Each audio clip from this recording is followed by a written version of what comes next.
प्रिय विद्यार्थियों, हम बीए पार्ट 3 के प्रथम प्रश्न पत्र प्रारंभिक समष्टि आर्थिक सिद्धांत या इंट्रोडक्टरी मैक्रो इकोनॉमिक थ्योरी के अंतर्गत पब्लिक रेवेन्यू या सार्वजनिक आगम का अध्ययन कर रहे हैं। इसी क्रम में प्रस्तुत ई लेक्चर में भाग 3 का अध्ययन करते हैं। भाग 2 में हमने कर से प्राप्त होने वाली आय के बारे में पढ़ा था और तब हमने देखा था कि सार्वजनिक आय के स्रोत 2 वर्गों में विभाजित किए जा सकते हैं, कर आय तथा गैर कर आय या करेत्तर आय या करेत्तर आगम। तो इस ई लेक्चर में हम दूसरा स्रोत का वर्ग है गैर कर आय या करेत्तर आय या नॉन टैक्स रेवेन्यू, उसका अध्ययन करते हैं। इस वर्ग में सामाजिक आय के उन सभी स्रोतों को शामिल किया जाता है जिन्हें कर राजस्व आय में सम्मिलित नहीं किया जाता है और उनका विवरण इस प्रकार से है। इसमें हम ए, बी, सी और डी इस तरह से 4 वर्गों में बांटेंगे। किसको बांट रहे हैं हम 4 वर्गों में? गैर कर आय या करेत्तर आय या नॉन टैक्स रेवेन्यू। पहला भाग क्या है? ए, और इसके अंदर हम क्या ले रहे हैं? प्रशासनिक आय या एडमिनिस्ट्रेटिव रेवेन्यू।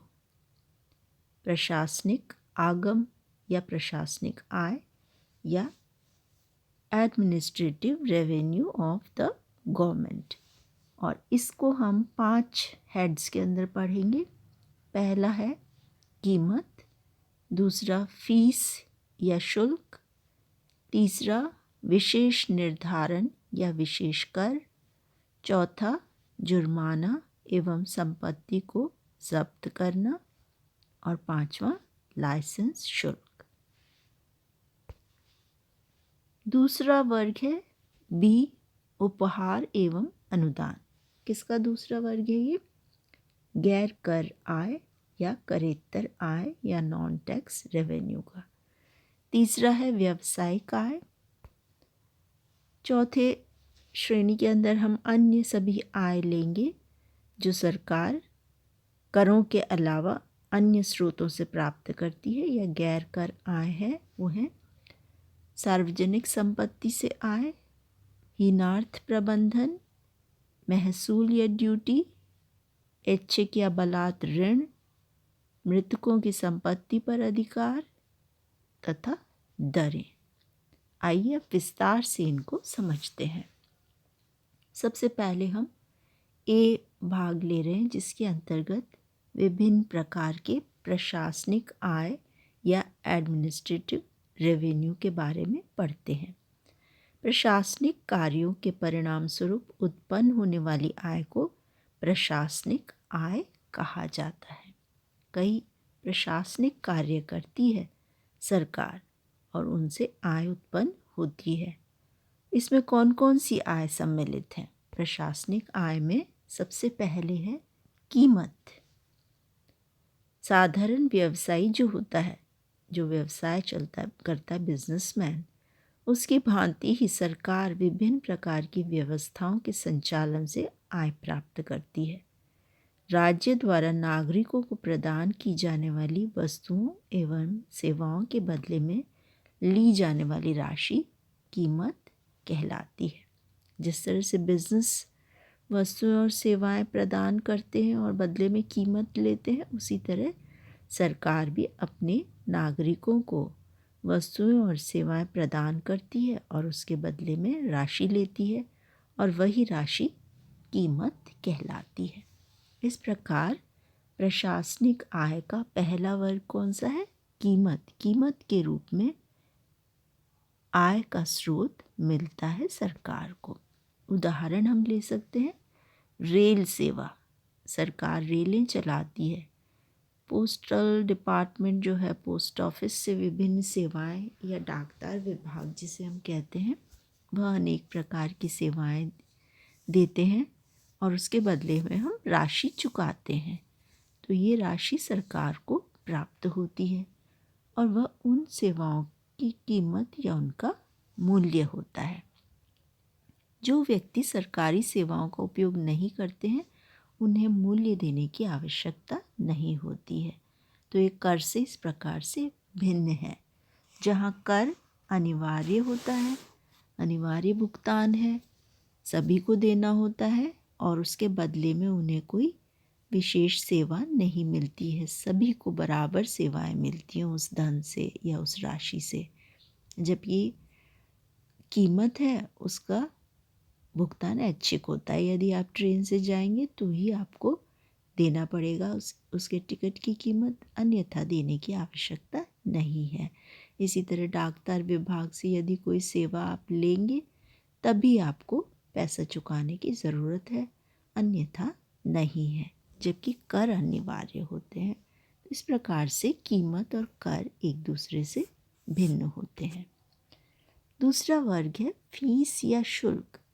ये दूसरी प्रकार की प्रशासनिक आय है जो सरकार को प्राप्त होती है और ये कुछ विशेष प्रकार की सेवाओं के लिए सरकार लेती है। जैसे न्यायालय में यदि आपका काम पड़ता है तो आपको न्यायालय में फ़ीस देनी पड़ेगी। यदि आप स्कूल या कॉलेज में दाखिला लेते हैं तो वहाँ फ़ीस देनी पड़ेगी आपको। तो इस तरह से ये विशेष प्रकार की सेवाएं हैं जिनके लिए फ़ीस या शुल्क दिया जाता है व्यक्तियों के द्वारा, और ये भी हर एक को नहीं देना पड़ता, अनिवार्य नहीं है।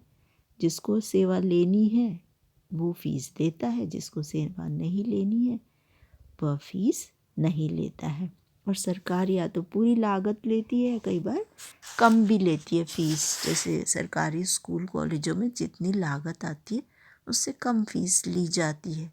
तो इस तरह ये ज़रूरी नहीं है कि जितना लागत आ रही है उतनी ही फ़ीस या शुल्क लिया जाए, वह इससे कम भी हो सकता है।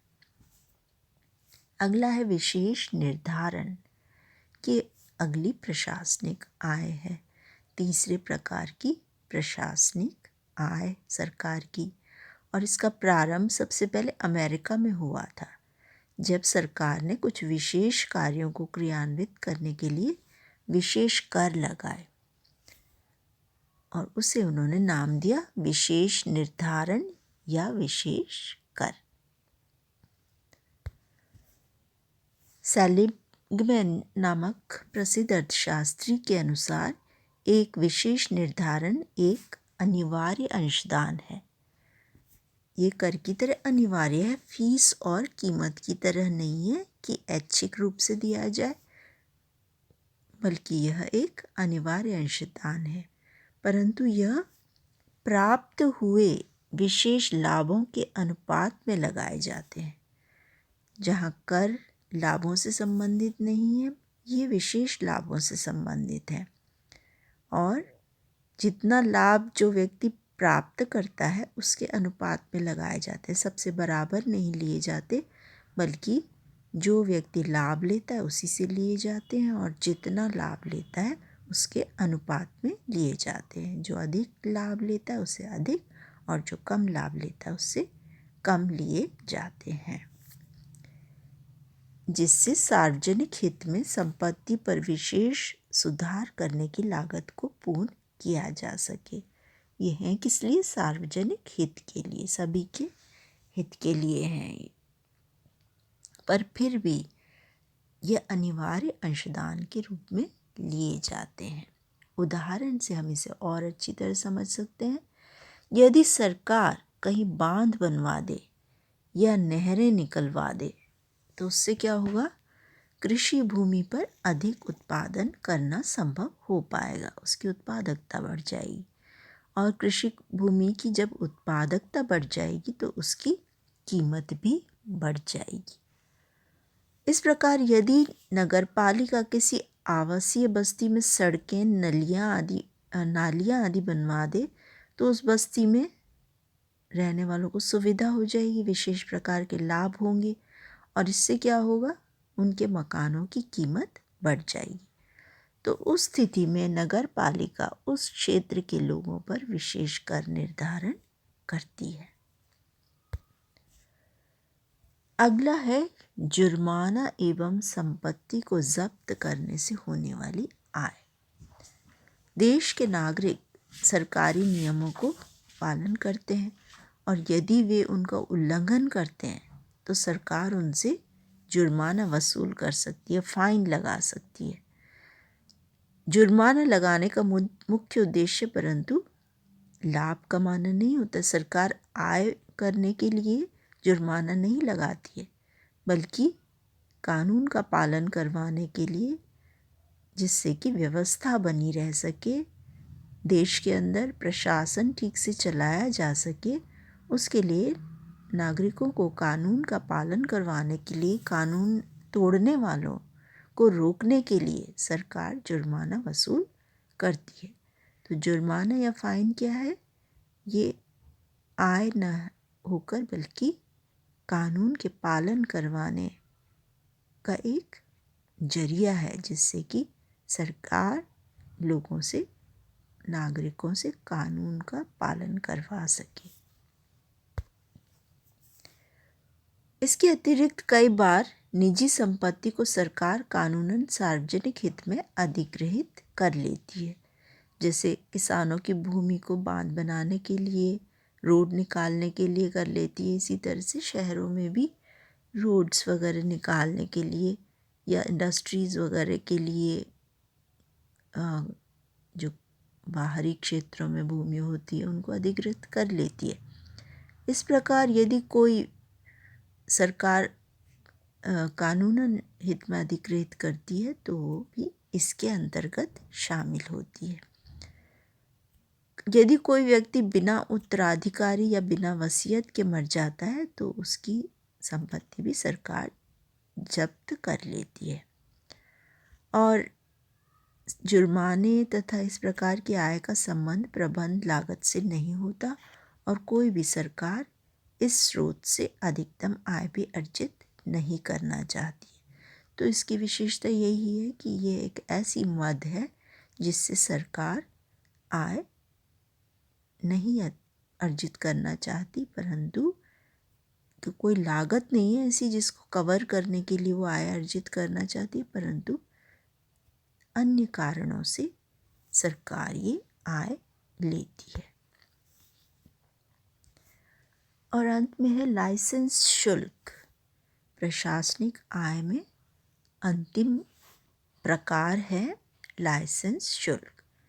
कुछ सामाजिक सेवाएं ऐसी होती हैं जिन्हें पूर्ण करने के लिए कुछ ही व्यक्तियों को अधिकार दिया जाता है तथा लाइसेंस प्रक्रिया द्वारा उनकी गतिविधियों को नियमित किया जाता है। जैसे हथियारों का प्रयोग करने के लिए लाइसेंस लेना, क्योंकि हथियारों का प्रयोग मजबूरी में ही किया जा सकता है और उसके लिए आवश्यकता जिसको है उसी को लाइसेंस प्रदान किया जाता है और लाइसेंस के लिए फ़ीस ली जाती है।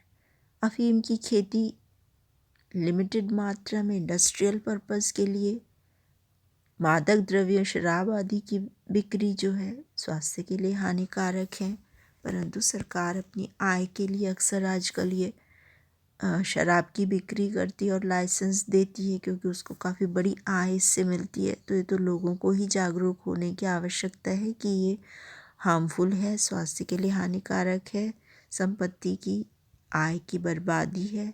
इसको किसी अच्छे काम में, बच्चों की पढ़ाई में भी लगाया जाए या कोई बिज़नेस में लगाया जाए तो वो मल्टीप्लाई होगी, कई गुना बढ़ जाएगी और इस तरह से संपन्न बनाएगी इंसान को, जबकि ये बीमार कर देती है और गरीब बना देती है।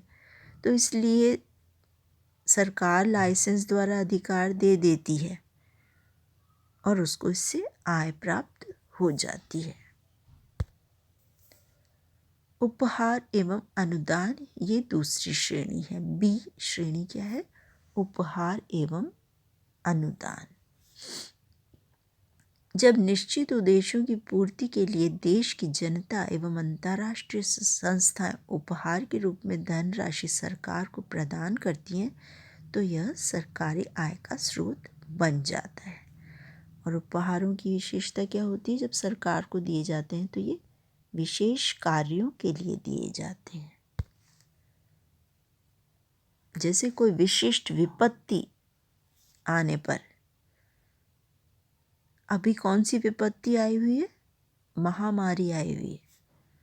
इस स्थिति में अस्पताल खोलने, अस्पतालों में कोविड महामारी जो है उसके लिए प्रबंध करने के लिए सरकार को सहायतार्थ राशि की आवश्यकता हुई, तो सरकार ने मुख्यमंत्री राहत कोष, प्रधानमंत्री राहत कोष इत्यादि में सहायता प्राप्त की। इसी तरह से स्कूल खोलने हो, अस्पताल खोलने हो, बाढ़ की वजह से बाढ़ पीड़ितों की सहायता करनी हो, युद्ध इत्यादि में सरकार को सहायता की ज़रूरत पड़ती है। जैसे 1971 के पाकिस्तानी आक्रमण के समय तथा बांग्लादेशी शरणार्थियों की सहायतार्थ भारतीय नागरिकों एवं विदेशी सरकारों व संस्थान द्वारा उपहार स्वरूप राशि प्रदान की गई थी। और जो उपहार देने वाले व्यक्ति और संस्थाएं, उनको उसके बदले में कोई प्रत्यक्ष हित लाभ प्राप्त नहीं होता। सार्वजनिक हित के लिए ही यह दिए जाते हैं और ये सार्वजनिक आय का कोई विश्वसनीय या स्थायी स्रोत नहीं है। ये तो बहुत ही विपत्ति की स्थिति में ही काम में लिया जाता है। सरकार को अनुदान के रूप में, दूसरी चीज़ है अनुदान या ग्रांट्स। अभी तो हमने उपहार या गिफ्ट्स देखे, अब देखते हैं हम अनुदान या ग्रांट्स। अनुदान के रूप में भी आय प्राप्त होती है। एक देश द्वारा दूसरे देश को अनुदान दिया जाता है या सहायता दी जाती है। अंतर्राष्ट्रीय संस्थाओं से भी अनुदान प्राप्त होता है। राज्य सरकार केंद्र सरकार से अनुदान प्राप्त करती है, क्योंकि केंद्र सरकार बड़ी सरकार है और वो राज्य सरकार की सहायता करती है। उसी तरह से स्थानीय सरकार होती है, वो सबसे छोटी होती है, लोकल गवर्नमेंट जो होती है, नगर पालिका इत्यादि, वो राज्य सरकारों से अनुदान के रूप में धन प्राप्त करती है और ये अनुदान स्वेच्छा से दिए जाते हैं। तीसरा या सी है व्यावसायिक आय या रेवेन्यू फ्रॉम बिजनेस। आर्थिक नियोजन के माध्यम से आर्थिक विकास की प्रक्रिया अपनाई जाती है देशों के द्वारा। जैसे भारत भी ऐसे देशों में सम्मिलित है और उसके कारण वहाँ की सरकार कुछ उद्योग व कारखानों का संचालन करती है जो निजी क्षेत्र द्वारा नहीं किए जा सकते हैं। विशेषकर ऐसे उद्योग व कारखानों का संचालन सरकार स्वयं करती है, जैसे कि डिफेंस से रिलेटेड हैं या स्पेस से रिलेटेड हैं, ऐसे बहुत सारे होते हैं। इसके अलावा जनहित के होते हैं उद्योग, जैसे रेल परिवहन, सड़क परिवहन, सस्ते में ट्रेन की यात्रा या बस की यात्रा, विद्युत सही रेट में मिल जाए, डाकतार, ऐसे ही पानी जो आपको मिलता है जन स्वास्थ्य अभियांत्रिकी विभाग से। ये सभी जनहित के सेवाएं हैं और उद्योग हैं जिनका संचालन एवं उनसे उत्पादित वस्तुओं व सेवाओं की बिक्री स्वयं सरकार करके उनसे आय प्राप्त करती है। सरकार ऐसे उद्योगों में पूंजी नियोजित करती है। अब हम देखते हैं अन्य आय की श्रेणी में कौन कौन सी आय होती है। पहली है सार्वजनिक संपत्ति से आय। प्रत्येक देश में सरकार के स्वामित्व की भूमि होती है, वन होते हैं, खान होती हैं। इन सभी पे किसका स्वामित्व होता है? सरकार का स्वामित्व होता है और ये ठेके पे दे देती है या लीज पे दे देती है और इससे उनको लगान मिलता है या रॉयल्टी मिलती है। तो लगान या रॉयल्टी के रूप में जो आय प्राप्त होती है वो सार्वजनिक संपत्ति से प्राप्त होने वाली आय की श्रेणी में आती है। इसके बाद दूसरी है हीनार्थ प्रबंधन या घाटे का बजट भी इसे कहते हैं, या घाटा वित्तीयन या डेफिसिट फाइनेंसिंग भी इसे कहा जाता है। वर्तमान में सभी राष्ट्रीय सरकारों को अपनी मौद्रिक आवश्यकताओं की पूर्ति करने के लिए नोट छापने का प्राधिकार होता है। सरकार अपने व्यय के बराबर यदि आय नहीं है तो उस कमी को पूरा करने के लिए नोट छापने का अधिकार रखती है, और यह अधिकार राज्य सरकार को नहीं होता, न कि लोकल गवर्नमेंट को होता है, या स्थानीय सरकार, नगर पालिका इत्यादि को भी नहीं होता, राज्य सरकार जैसे राजस्थान की सरकार को भी नहीं होता, सिर्फ केंद्र सरकार को ये अधिकार प्राप्त होता है। सरकार पत्र मुद्रा का निर्गमन करके, जैसे आप देखते हो नोट होते हैं, करेंसी नोट, उसको हम क्या कहते हैं, पत्र मुद्रा, इनका निर्गमन करना मतलब इनको छापना, इनको छाप कर जारी करती है, उसे कहते हैं पत्र मुद्रा का निर्गमन। इसके करके अथवा केंद्रीय बैंक से ऋण प्राप्त करके मुद्रा का निर्माण कर सकती है, इस तरह से आय प्राप्त कर सकती है। सरकार को केंद्रीय बैंक से ऋण प्राप्त करने के बदले सरकारी बॉन्ड देने होते हैं। इनके बदले में सरकार को बैंक साख प्रदान करता है या ऋण प्रदान करता है। यदि सरकार के अनुरोध पर केंद्रीय बैंक इनको बेचता है तो राज्य के ऋण उत्पन्न हो जाता है। ये बॉन्ड बाज़ार में बेचे जाते हैं और लोग इनको खरीदते हैं। जब लोग खरीदते हैं तो पैसा सरकार के पास जाता है और पर ऋण के रूप में होता है, क्योंकि बॉन्ड की अपनी कोई सरकार की वैल्यू नहीं होती है, बल्कि वो तो ऋण के रूप में ही उन्हें बेच के आय प्राप्त करती है। परंतु मुद्रा निर्माण का सबसे अधिक खतरा मुद्रास्फीति उत्पन्न होना होता है। इस तरह से जो बिना किसी उत्पादन के मुद्रा निर्गमित की जाती है, जो ये राज्य के ऋण लिए जाते हैं जिसके पीछे बैक करने के लिए कोई प्रोडक्शन या उत्पादन नहीं होता किन्हीं वस्तुओं और सेवाओं का, तो उस स्थिति में मांग अधिक बढ़ जाने से और पूर्ति न बढ़ पाने से मुद्रास्फीति की स्थिति उत्पन्न हो जाती है। यदि उत्पादन भी बढ़ता तो पूर्ति भी बढ़ती। अब उत्पादन तो बढ़ नहीं रहा है, सिर्फ मुद्रा की मात्रा बढ़ने से मांग बढ़ रही है और इसलिए मुद्रास्फीति की स्थिति उत्पन्न हो जाती है। इसलिए सरकारें इसको बहुत ही सतर्कता से काम लेती हैं, इनार्थ प्रबंधन या डेफिसिट फाइनेंसिंग को। अगला है महसूल या ड्यूटी।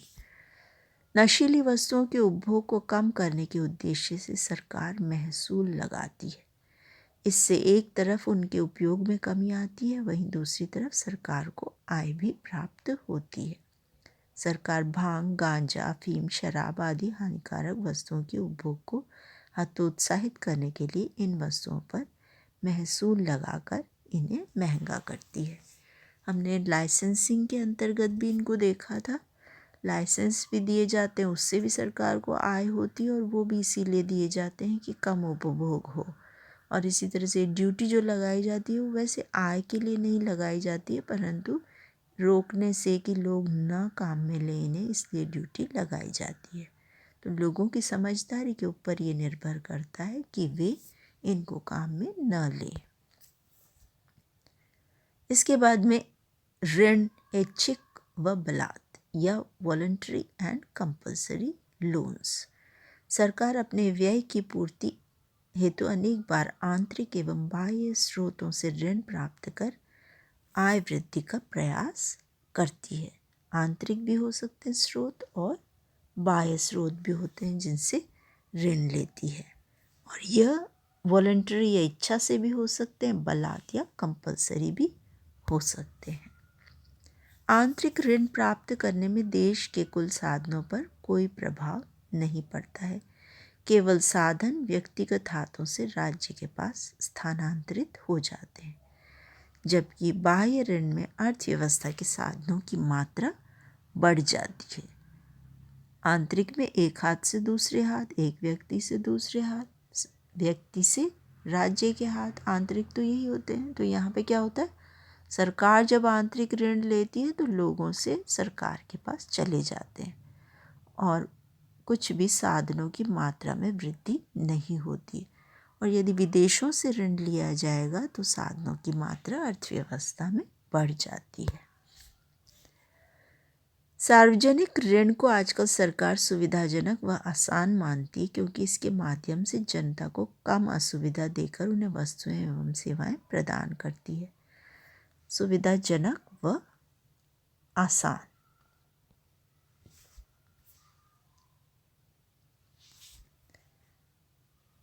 परंतु सार्वजनिक ऋण का अर्थव्यवस्था पर क्या प्रभाव पड़ेगा, यह देश की परिस्थितियों पर निर्भर करता है। फायदा तभी होगा जब ब्याज की दर कम है, तो ज़्यादा सरकार को ऋण के लिए ब्याज न देना पड़े और ऋण से प्राप्त आय का उत्पादक कार्यों में प्रयोग किया जाए, तभी ये ऋण उपयुक्त है, अन्यथा उपयुक्त नहीं है। और इसके बाद में है